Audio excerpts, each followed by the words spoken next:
అంతర్జాతీయ మహిళా దినోత్సవం ఈ సందర్భంగా మన ఆధ్యాత్మిక నగరి తిరుపతిలో ప్రతి ఒక్కరూ తెలుసుకోవాల్సిన ఒక అద్భుతమైన కథ ఇది. సాధారణంగా ఆటో డ్రైవర్లు అనగానే మనకు పురుషులే గుర్తొస్తారు. కానీ తిరుపతి వీధుల్లో ఇప్పుడు సీన్ మారింది. కుటుంబ పోషణ కోసం పెరుగుతున్న ఖర్చులను తట్టుకోవడానికి సుమారు 200 మంది మహిళలు ఆటో డ్రైవర్లుగా మారి తమ కాళ్ల మీద తాము నిలబడుతున్నారు. వీరిలో భర్తను కోల్పోయిన వారు, తల్లిదండ్రులు లేని ఒంటరి మహిళలే కాకుండా కరోనా సమయంలో ఉద్యోగాలు కోల్పోయిన విద్యావంతులు కూడా ఉండడం విశేషం. డిగ్రీలు పూర్తి చేసిన పరిస్థితుల ప్రభావంతో ఆటో స్టీరింగ్ పట్టి ఆత్మగౌరవంతో జీవిస్తున్నారు. మొదట్లో వీరికి అడుగడుగున అవహేళనలు, వివక్ష ఎదురయ్యాయి.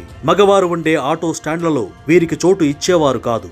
ఆడవాళ్లు ఆటో నడపడమేంటి అన్న విమర్శలను వీరు చిరునవ్వుతో దాటేశారు. పురుషుల స్టాండ్లలో చోటు లేకపోతేనే ధైర్యంగా తమ కోసమే ప్రత్యేకంగా మహిళా ఆటో స్టాండ్లను ఏర్పాటు చేసుకున్నారు. దీనివల్ల నగరంలోని మహిళా ప్రయాణికులకు, స్కూల్ పిల్లలకు ఒక బలమైన భద్రత ఏర్పడింది. ముఖ్యంగా రాత్రి వేళల్లో ప్రయాణించే మహిళలు వీరు నడిపే ఆటోల్లో వెళ్లడానికే ఇప్పుడు ప్రాధాన్యతనిస్తున్నారు. ఈ మహిళల ఆర్థిక స్వాలంబనలో రాస్ అనే స్వచ్ఛంద సంస్థ వెన్నెముకగా నిలిచింది. వారికి ఆటో నడపడంలో శిక్షణ ఇవ్వడమే కాకుండా డ్రైవింగ్ లైసెన్సులు ఇప్పించి బ్యాంకుల ద్వారా రుణాలు అందేలా చేసి సొంత ఆటోలు కొనుగోలు చేయించింది. ప్రస్తుతం వీరు స్కూల్ పిల్లలను, మహిళా ఉద్యోగులను వారి గమ్యస్థానాలకు చేరుస్తూ నెలవారీ ఆదాయాన్ని పొందుతున్నారు. ఖాళీ సమయాల్లో సాధారణ ప్రయాణికులను చేరవేస్తూ రోజుకు 700 నుంచి 1000 రూపాయల వరకు సంపాదిస్తూ తమ పిల్లలను గొప్పగా చదివించుకుంటున్నారు. తిరుపతి పోలీసులు మరియు మున్సిపల్ కార్పొరేషన్ కూడా వీరిని ప్రోత్సహిస్తూ పింక్ ఆటో విధానాన్ని గతంలోనే ప్రోత్సహించడం వీరికి